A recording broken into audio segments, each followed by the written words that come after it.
So, hello everyone, and welcome to Genealogy and You. Before we get started, just one quick reminder. I'd like everyone to hold their questions until the end of the presentation. You can write your questions in either the Q&A or in the chat box, and I'll be monitoring them both. And at the end of the session, I'll be asking the questions out loud. So our speaker tonight is Michael Maring, our town historian. He'll be going over resources that you can use and key questions to ask when writing your family's story. So without further ado, I'll turn things over to Michael. All right, thank you, Chelsea, and welcome everybody. I'm glad you could make it for our virtual event here on kind of trying to figure out who we are and where we come from, right? It's a subject I'm really excited about. It's something I practice a lot and something I like to share, like different tips and different advice on how to do this. And also for the benefit of the holiday season, I feel like this is a great family icebreaker and thing to do with people when you get together for the holidays. So I'm just going to go ahead and share a screen with you guys really quick. Okay, so I was able to create this kind of website for us tonight that we're going to go through it and we'll take a look. So again, a little bit of background on my end, right? I very much wondered where I came from once, many years ago. And I've been kind of on this genealogy adventure for the last like 15 years or so. It really started out basically just with a handful of names and some random stuff my dad gave me. He found some baptism records and stuff in a safety deposit box and was like, hey, here you go. I wasn't really sure where to start. And again, like I knew, I put here my grandmother, I knew where her parents came from, but like really other than that, I knew nothing. So I did what everybody does. I went on ancestry.com. I paid, for the world traveler package and just went through everything they had, right? And spent countless dollars. And I can say that now because my wife's not in the room. So, she'll never have to know how much money I actually spent. Again, I did that on and off all over the place. I was able to trace my family back to these small towns in Europe, and then got mixed up in the whole DNA craze, and got my DNA tested through, Ancestry and 23andMe and uploaded it here and uploaded it there. And, now I'm just this crazy person looking for the rich uncle. I haven't found him yet. He's still out there. I know for a fact he's out there still. So enough about me. Let's get into some sources. And I guess just for the record, I'm not being sponsored by any of these guys. So if you know anybody that works for them, please let them know I'm promoting them for free. So my number one tool for everybody, this is the go-to one, absolutely 100% free, is familysearch.org. That is going to be my go-to for you folks here tonight. They have pretty much everything ancestry.com will have.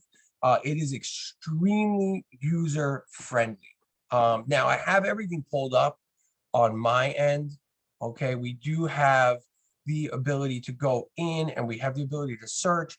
Now, again, I did my due diligence for years, and it's very simple. You could go here. Well, you have to make an account. Let me backtrack a little bit. You would have to make a free account. And then from there, you're able to search. So what you would do is make your account, click on search. You're able to search different records, images, other family trees, which is really useful because you get to see other people that may be distant cousins, third, fourth, fifth cousins, random people that you may not even know are able to do that. Some families are lucky enough to have actual genealogies, books that are written about them. If any of you went on any of the tours, especially our tour of the racetrack and Little Coney Island, I referenced like the Nungesser family in North Bergen. They have a massive genealogy written about the Nungesser family. So if you're lucky enough to have one of those kind of last names, you are going to be able to find some stuff there. They have different catalogs and books, and you could even go through Wikipedia. You'd be surprised at how much stuff is on Wikipedia, especially about like people's surnames and things like that. So even if you're not sure if you want to dig that deep into knowing where your great-great-grandparents came from or anything like that, or you're just interested in your name, you can actually access it through this. But for the purpose of tonight, right? We would go into something like this and we could search our records. Now, for example, right? I mean, you can see all these families I work for and work with that I just came up in my search history here. We could go and search my last name just for the heck of it. Um, and then you could put as much or as little information as you like. I always tell people, if you know what you're looking for, at least put the names in. If you're really not sure where to start, just start with your last name and see what comes up. You could always add a little more. I know my family immigrated here and stayed strictly in New Jersey, so I could just type in Maring, New Jersey, and I could see what comes up.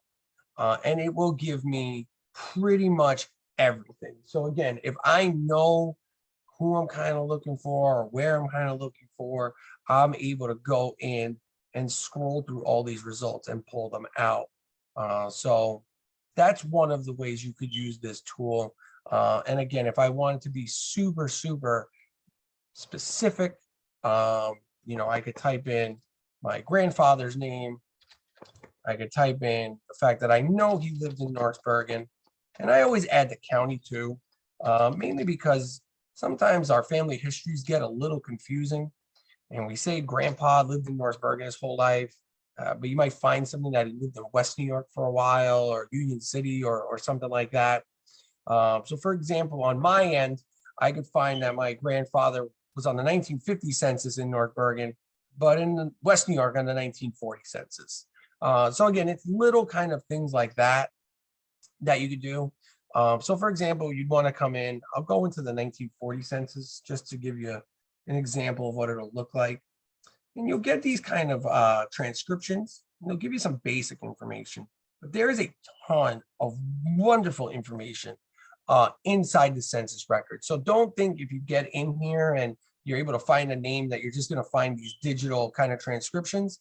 You're able to get in and actually view the document. And that's really a lot of the fun when it comes to doing this genealogy stuff, is seeing kind of, all these crazy things about people, and not necessarily things about your own family, but things about other people as well. So, for here, for example, I would just zoom in and find them. And the census will always give you addresses. So at this point in 1940, I'm looking at this line here. I could see my last name and I could see the people who are living in this household. So it would tell you along the lines of their address. So 5021, that looks to be about, and again, you can zoom in, looks about 17th Street.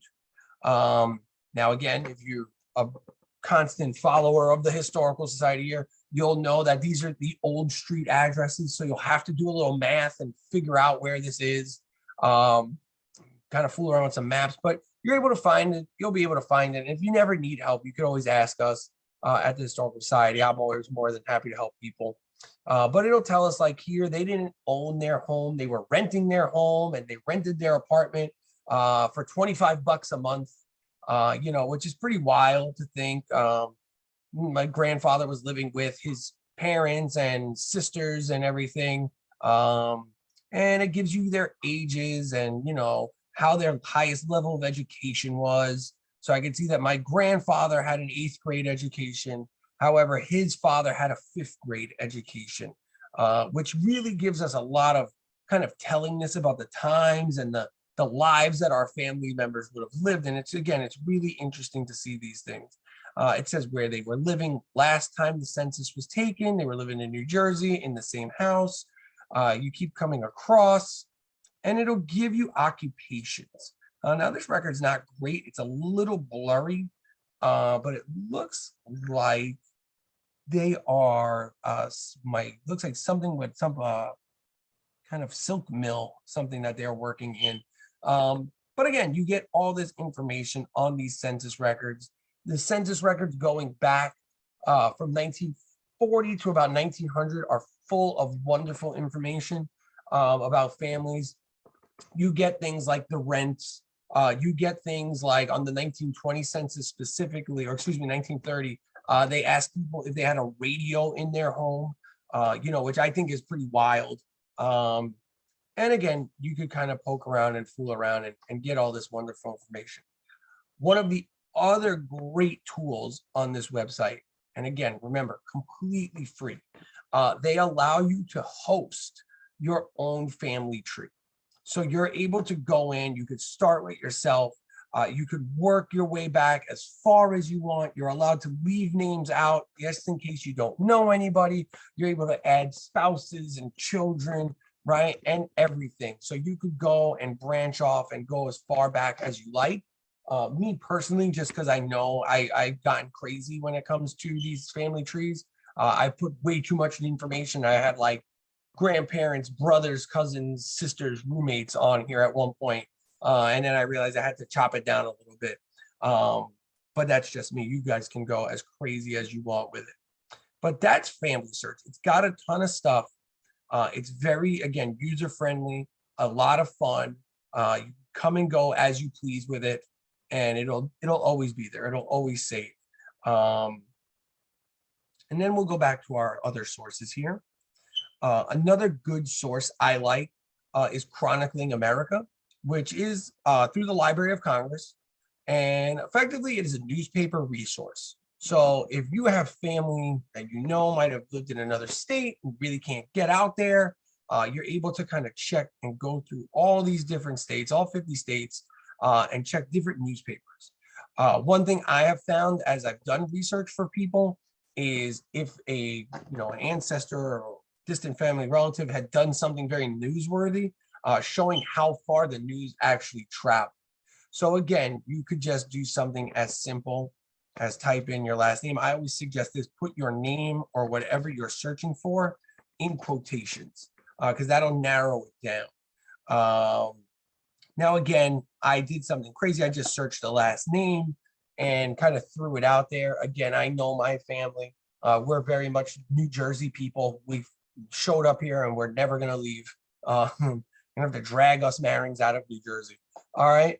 But I'm able then to see all these stories, where the names might come up and different things. We see the Lambertville Time record, the Perth Amboy newspapers, Bridgeton.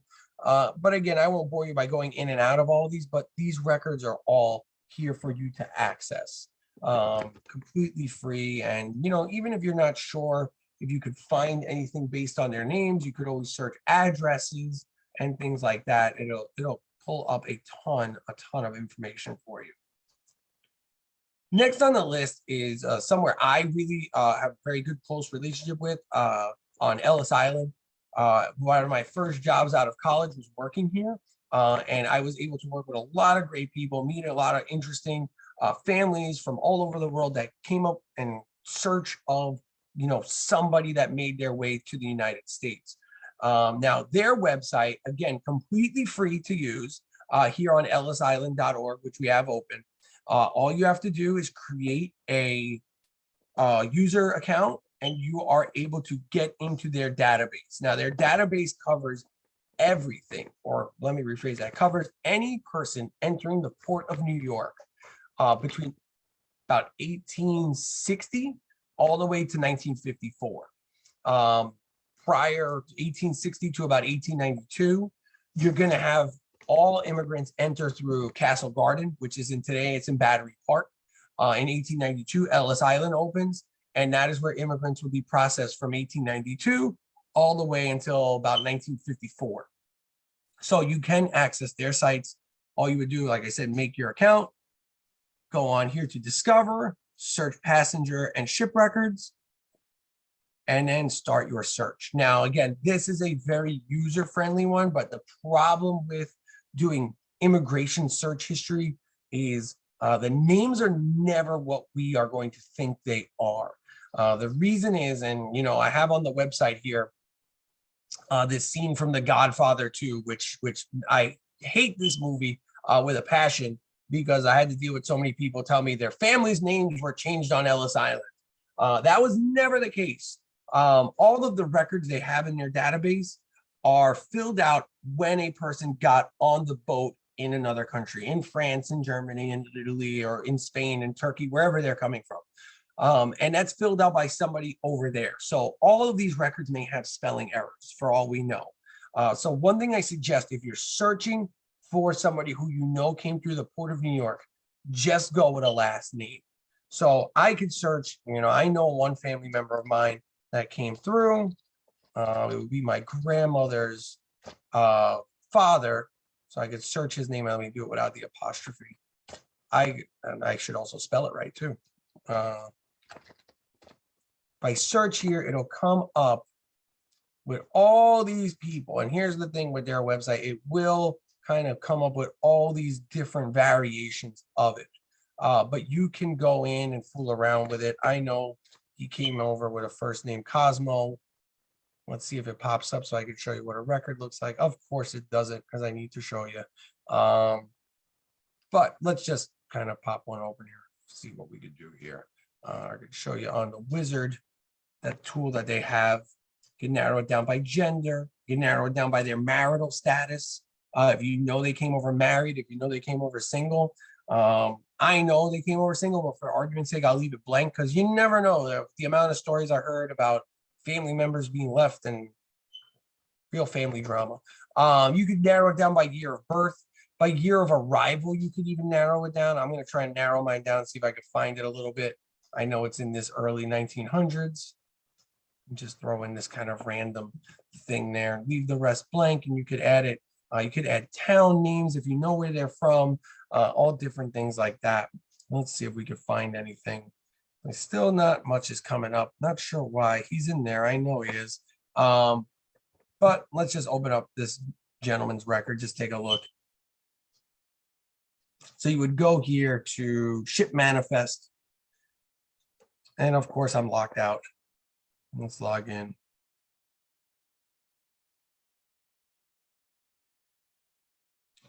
So you'd be able to get in and take a look at their records. Now, this is where it gets kind of fishy. They want you to buy their records. You can for the low price of $29.99, but you're able to go in and these records give you great information. It'll tell you these names of of who these people are, the age they come over at, their marital status, their occupation, their ability to read and write in their native language, the towns they last lived in, where they're heading and who they're heading to. This one always gets people to laugh, how much money they arrived with. And then again, it even gives addresses to where they go. And then asks all different things, if they've ever been in jail or anything like that. And it gives a brief record search of them. So again, these records are easier to find on this website. However, you do have to purchase them, but the information is free. Now, we'll go to our next source, which is US Gen Web Project, which is a decent project. Again, all completely free, and it has tons and tons of resources. You're able to search by state, okay, and they will also hook you up with different historical societies, different genealogy groups that may be able to help you out and help you further your search out a little more. But again, this website would require you to know a little bit more about who you're looking for, or at least what you're looking for. Which leads us then to our next source, right? Speaking of local records, right? The Hudson County Genealogical Society. These guys are great. They're wonderful. I have some good friends that do a lot of work with them. If anybody saw Ronnie Skokandich and Pat Cullen, the West New York Town historian, they recently did some work in one of the cemeteries here in North Bergen. And, that was part of the Hudson County Genealogical Society. They kind of sponsored that. They are the experts on the cemeteries in the county. So if you know your family members are there and you need help finding them, they are very good people to reach out to. They also host monthly presentations, very similar to ours. However, theirs are all 100% focused on genealogy. So they do a big Irish heritage one, a big Italian heritage one, German. And again, they will help you out beyond belief, especially when it comes to the records here in Hudson County. They have a ton of information. And if they don't have it, they know exactly where to find it as well. So they're a good group. They're a lot of fun. Usually they're hosting events on Saturdays. Last time I checked, a lot of them were held out in the Sea Caucus Library. So not too far. Google Books, right? Another completely great source to use.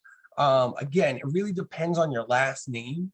It depends on who or what you're looking for, but you could go in, right, and you could search, basically a name, right? I'll throw my last name in again, and I'll see what comes up. And I got the marrying hunters. I don't know. That's a bad look, I guess. The marrying hunters and traders. I know that's not my family. They were construction guys. That's not us. All right, but again, my last name's a little different, right? You might be able to find your last name, and maybe luckily somebody wrote a genealogy book 100 years ago or so, that gave you some more information. Again, the National Genealogical Society, again, great free site. Okay. Again, they have 18 sites full of resources, some of which we talked about, some of which that we didn't, right? And they give you tons and tons of things that you could go through and take a look and poke around. And they have all this great information, and it's all free, which is even better, except the Cindy's List one. That one is where you'd have to pay somebody. But all of these are free resources for the most part.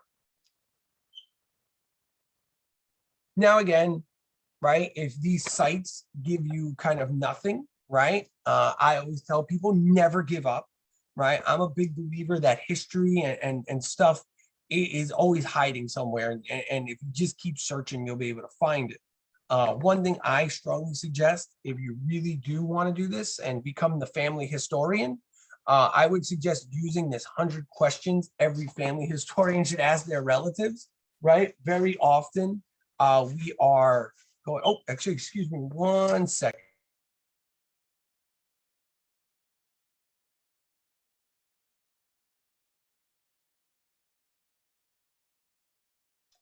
Sorry about that. Had a kid coming in the room.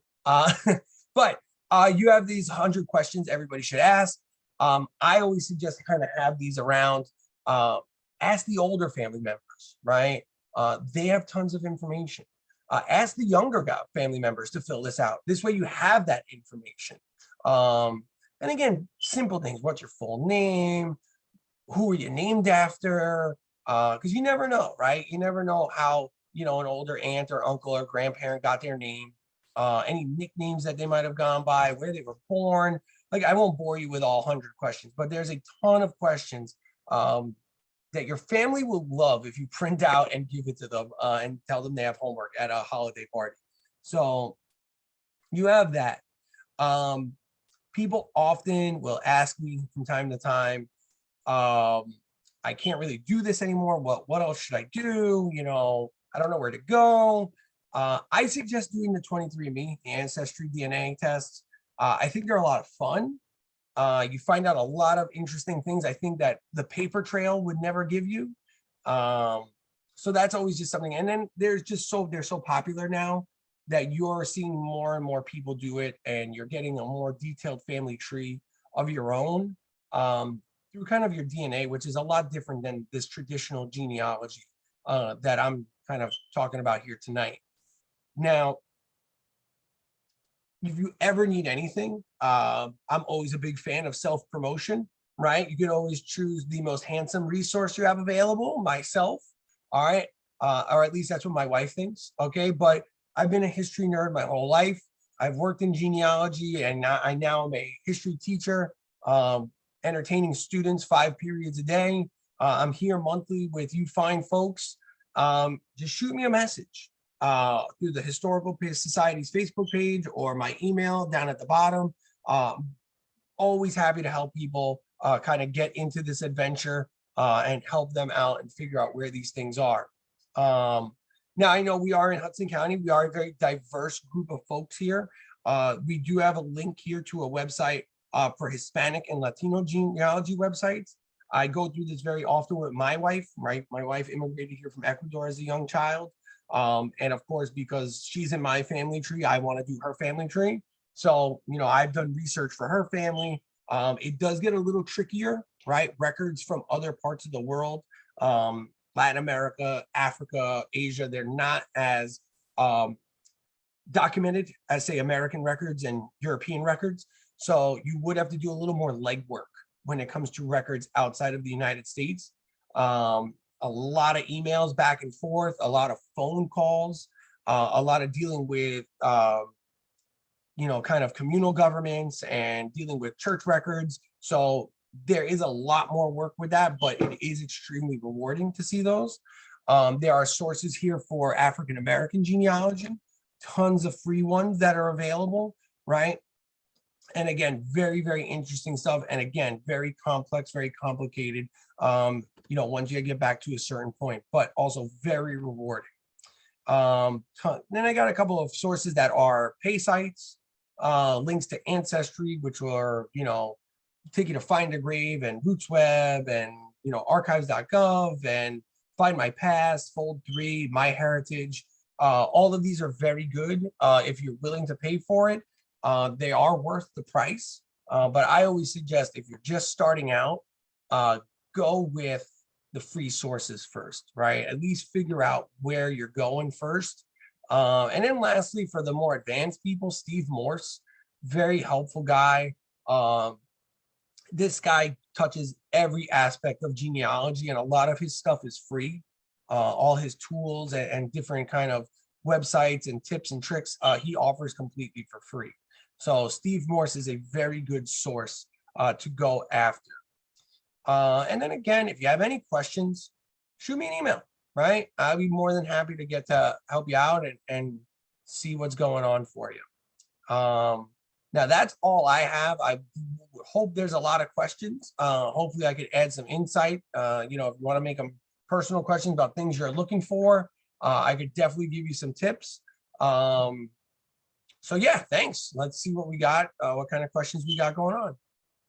Fantastic, thank you. And just a reminder to everyone, if you do have questions, please do put them in either the Q&A or the chat box. I'll be looking in both places. So the first question that I have, how can I get records from Snake Hill Hospital? Okay, so Snake Hill Hospital is an interesting one. Now, again, if you're looking for Snake Hill, your best bet is going to be to go to the Hudson County Genealogical Society. Those are your best bet for those records. Now, if you're looking just for maybe a list of people who were residing at the hospital, you could use Family Search, right? Especially if you know the name. Places like Snake Hill Hospital, even more recently, places like Fritz Reuter, the North Bergen Old People's Home, those places all would be noted that it was somewhere in particular. So it would say Snake Hill Hospital. It wouldn't just say Sea Caucus. So it was just a smaller detail you'll have to pay attention to on the census records. But if you're just looking for where they were residents, then you can find them through Family Search. If you're looking for something more detailed, intake records or things along those lines, you're going to have to get in touch with the Hudson County Genealogical Society or even the New Jersey room down in the Jersey City Library. But those are your two places where you'd find records for Snake Hill. Perfect, thank you. The next question, where do you recommend finding obituaries? Okay, obituaries. I would suggest if they're from Hudson County, if you're looking for obituaries in Hudson County, get in contact with the New Jersey room. They will set you up with a library card for the Jersey City Library. Through them, you can access the Jersey Journal archives. And they will have on their files, I believe it's like 1872 to 2019, completely archived. So if the obituary, if they're from Hudson County and they passed away and the obituary was published, they'll find it there. That's your best bet. Chronicling America might have them too, depending if it's not Hudson County, if it's outside of Hudson County, if you're in Essex County, Passaic County, because there's records from Newark and Patterson there. So the bigger newspapers where an obituary would have been published would be through there. So those are your two best places to go. If not, Ancestry. I don't like to direct people towards the pay sites because I don't want to say, hey, go here, it'll be there, and then it's not. I feel bad. But Ancestry.com has a ton of obituary records from some newspaper archives as well. So might be worth checking out if you know exactly what you're looking for. The next question, how did you find all these databases and resources? Sure. So this is kind of just stuff that I learned through working on Ellis Island and then kind of stumbling my own way through genealogy. and trying to find those free sources, because again, you know, genealogy does get very expensive. Um, it does get to a point where you're gonna hit kind of a brick wall, as they call it, and you're gonna look out for help, and you're gonna try to find someone to do it for you. So that's kind of my way of trying to get around having somebody do it for me, and me just trying to figure it out on my own. Very nice. Thank you. I do see, Donna, you have your hand raised. If you could type your question in the chat box or the Q&A, I'll ask it out loud. The next question on the list, what's your email? And if my family came here around 1860, is Castle Garden a website? Okay, so my email is on the website, which I could actually send out to you guys before you get out of here. I'll send the link to you in the chat. So I'll give you that. This way we don't have to, you know, I don't want to make anybody run and I write can put it things in the down. chat as well. Okay, all right, thank you. So contact me there. I will try to help you out best I can. And then if your family's coming around 1860, now you got to make sure, number one, that they entered through the port of New York. That's kind of always a big hang up for people. So if you know your family kind of came to the metro New York area, the New Jersey area, there's about a 99% chance they came through New York. So Castle Gardens records are all going to be through the Ellis Island website, and you'll be able to search everything through there. So again, if throw a last name in, don't be afraid to fool around with the spellings. Again, I've seen, like, my last name, I've seen it spelled about 12 different ways, right? So you do have to kind of go through some of this information. Also, going back that far, there's not a lot of information that's going to tell us who it is. Early immigration records, like 1892 and earlier, it's just a name, an age, a town where they come from, and how much bags they have. So there's not that information I was showing you on the other Ellis Island ones. Once Ellis Island opens, the U.S. government wants to know way more information about who's entering the country. That's when the quota systems and things like that become more prevalent. Prior to that, it was more or less a free for all when people came in here. So it's a little different. So yeah, Castle Garden, you can find all their facts or their records on Ellis Island's website. Awesome. Thank you. The next question, how does Ancestry.com rate when compared to the other resources? Okay, so Ancestry, I mean, they are the be all end all. They are the big papas of genealogy work. If they don't have it, nobody has it. So that's really how I look at them. They're very, very good at what they do, and they're very fast at what they do. So comparable to, you know, Family Search, a lot of that is done through volunteer work. They're indexing, so they do take a very long time to get things up. For comparison purposes, their 1950 census records just became available. Ancestry's had them for about 2 months already. So it's a little different, right? So I mean, if you know you want to jump into the deep end of genealogy, then I suggest go to Ancestry. But if you're not sure where to go, like I said before, stick with the free resources. Excellent, thank you. And just to tout the library for a second, the New Jersey State Library does have a subscription to Heritage Quest, which is an affiliate of Ancestry. So if anyone is curious about Ancestry and doesn't want to spend the money right away, you can always go on the library's website. We have a link to Heritage Quest there. You can sort of dig around in there first. Perfect. The next question, how can I find records in Prussia in towns that do not exist anymore? Okay, this is a great question. So Europe has a very wonderful history. Unfortunately, most of European history is covered with war. So there are towns that no longer exist. If you know the town, okay, my suggestion is this. You need to find a kind of historic map of where the town would be, and then find the closest town or city that is in existence today still. Most of their records will be there. Usually also Prussian cities A lot of their records are kept through churches. So again, this would involve, or this would need you to be involved in understanding what religious background your family was. So it gets a little hairy when you say, well, I know, we're Protestant, or, we know what we are now. We are maybe grandparents. But once we go beyond there, it gets a little touch and go, which could make the search extremely difficult.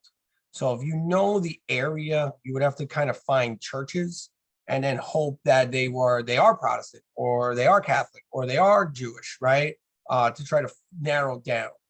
But yeah, if the town no longer exists, best advice I give you is try to find if the town was absorbed into something else, or the closest city to it, and then kind of tap into a resource there. Excellent, thank you. And just as a follow-up from the previous question, Sure. Susan pointed out in the chat that the New York Public Library has Ancestry for free, which I did Oh, not know. That's an did excellent not thing to know know. that. So thank you, Susan. Yeah, thank you. The next question in the chat box, are there records from Margaret Haig Hospital? Sure. So those are going to be in Jersey City, those records.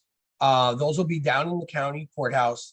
So if you're looking for birth records, those are available there. A lot of records are also available through the New Jersey archives, the state archives. However, there is some kind of caveats about what you can order and how you can order it. A lot of records prior to certain dates, like birth records, like prior to like 1920, are free and usually pretty easy to order. Once you get into records after 1920, you got to start showing a lot of proof of relativity.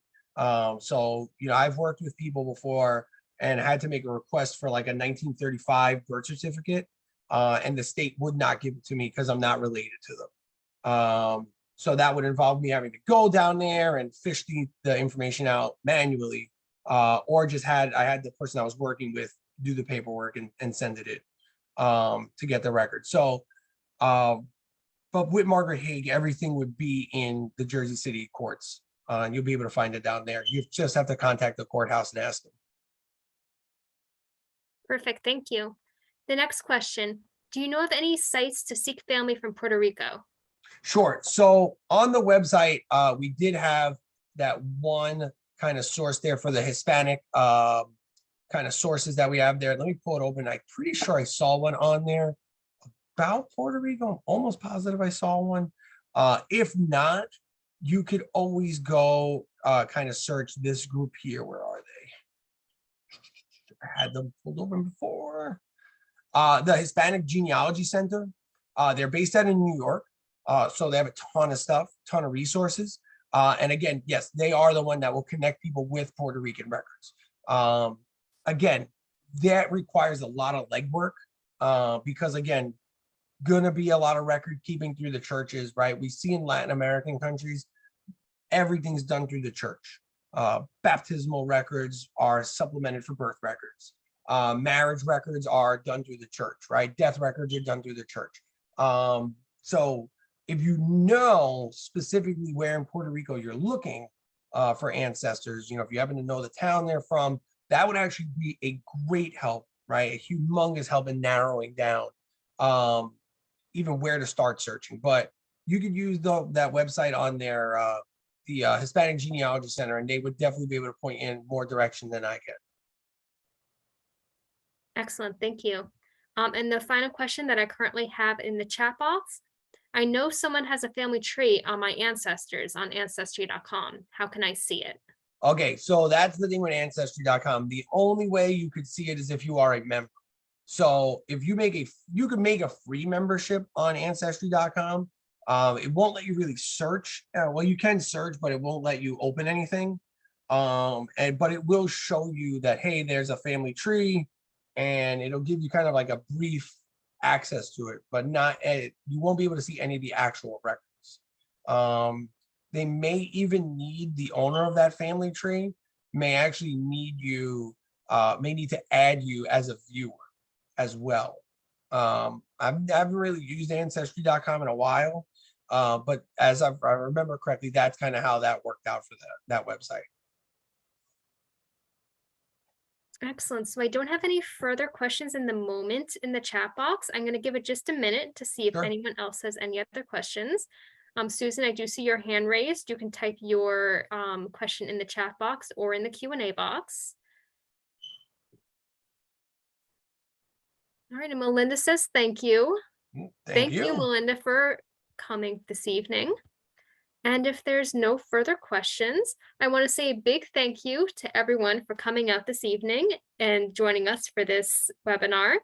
And Mike, I want to say a big thank you to you as well for giving this very informative and educational lecture this evening. Sure. Thank you. It's a pleasure always to do this. And thank you to everybody for coming. If you ever need anything with genealogical help, please shoot me an email. You all have my email address now. So anytime you guys want. And I hope everybody has a happy, healthy, enjoyable holiday season here. Thank you. Have a good night, everyone. All right. Good night, everyone.